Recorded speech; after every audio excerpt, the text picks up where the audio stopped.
Hello everyone. थोड़ा late हो गया वीडियो बनाने में, बट ये यूजीसी की साइट से एक नई गाइडलाइन आई है 5 जून 2025 को कि आप अब 2 डिग्री एक साथ कर सकते हो। अगर 5 जून 2025 से पहले आपने की है तो भी वैलिड होगी, अगर 5 जून 2025 के बाद भी अगर आप कर रहे हो तो भी वैलिड होगी।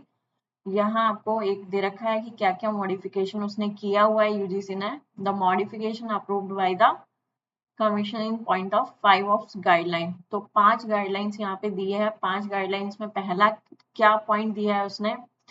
पहला पॉइंट दिया है कि अगर आप कोई रेगुलर डिग्री कर रहे हो तो साथ में दूसरी रेगुलर डिग्री भी कर सकते हो, लेकिन वहाँ एक कंडीशन है कि दोनों का टाइम क्लैश नहीं होना चाहिए। आप किस तरीके से कर पाओगे कि एक डिग्री आप मॉर्निंग वाले सेशन में ले लो और दूसरा इवनिंग वाले सेशन में। अगर आपका जो कॉलेज है अगर 2 सेशन चला रहे हैं मॉर्निंग और इवनिंग, तो आप उस तरीके से 2 डिग्री एक साथ ले सकते हो। दूसरा पॉइंट क्या बोलता है कि रेगुलर के साथ आप कोई भी ओपन डिग्री कर सकते हो या डिस्टेंस लर्निंग कोर्स कर सकते हो। ठीक है, इसका मतलब क्या हो गया कि रेगुलर डिग्री मान लो कि आप कोई भी बीएससी बीएड वगैरह कर रहे हो और डिस्टेंस से आप कोई दूसरा कोर्स करना चाह रहे हो तो आप कर सकते हो।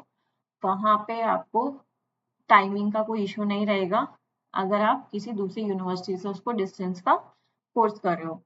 ठीक है, थर्ड क्या है कि दोनों आप कोर्सेज कर सकते हो, प्राइवेट ओपन कोर्सेज कर सकते हो दोनों, जिसमें भी हम क्या बोल सकते हैं डिस्टेंस से आप 2 अलग अलग कोर्सेज कर सकते हो, तो वहां भी आपकी डिग्री क्या रहेगी? वैलिड रहेगी। तो ये कुछ पॉइंट्स है हमारे कि किस किस कंडीशंस में हमारी डिग्री 2 डिग्री हम एक साथ ले सकते हैं। लेकिन यहाँ पे अगर कोई भी बच्चा पीएचडी कर रहा है तो पीएचडी के लिए ये कंडीशन वैलिड नहीं है। पीएचडी रेगुलर डिग्री है, इसके साथ आप कोई और दूसरी डिग्री नहीं कर सकते हो, पीएचडी आपको सिंगल ही करना पड़ेगा। ठीक है, तो ये आपकी बहुत ही इंपॉर्टेंट गाइडलाइन है कि पहले जो क्वेश्चंस पूछे जाते थे ना कि पहले हम कि 2 डिग्री एक साथ कर रहे हैं, कोई बच्चा बीएड कर रहा है तो एमए उसके साथ कर सकते हैं कि नहीं कर सकते? हाँ, आप कर सकते हो आप, लेकिन बस इन बातों का आपको ध्यान रखना पड़ेगा कि रेगुलर अगर दोनों डिग्री रेगुलर है आपकी तो टाइमिंग क्लैश नहीं होना चाहिए। अगर एक डिग्री रेगुलर या दूसरी आप ओपन या डिस्टेंस लर्निंग से करना चाहते हो तो आप इजीली कर पाओगे। बस आपको इतना ध्यान देना है कि वो डिग्री आपकी पीएचडी डिग्री नहीं होनी चाहिए। Thank you.